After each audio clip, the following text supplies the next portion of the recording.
तर आलो आहे नेपाळ टुरिझम बोर्ड हे वालं. इथे परमिट भेटेल अन्नपूर्णा कन्झर्वेटिव्ह एरियाचं.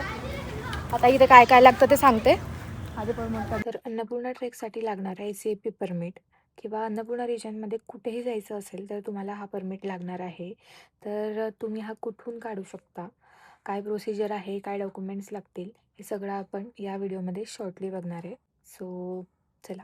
तर तुम्ही इकडे ऑफिसला येऊन परमिट काढू शकता, नाहीतर ही जी वेबसाईट आहे ना तिकडे अप्लाय करू शकता घरूनच. आणि या ऑफिसचं लोकेशन गुगल मॅप्सवर इझिली अवेलेबल आहे. काही माहिती नसलं तरी ते आपल्याला बरोबर माहिती देतात आणि कसे डिटेल्स फिल करायचे ते सांगतात.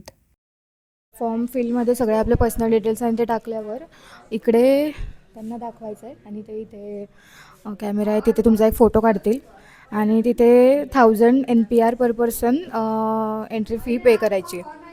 आणि मेन म्हणजे पासपोर्टची गरज नाही आहे, आधार कार्डवर काम चालतं. डन. एवढीच प्रोसेस आहे. शॉर्ट प्रोसेस आहे, 5-10 मिनटाचं काम आहे.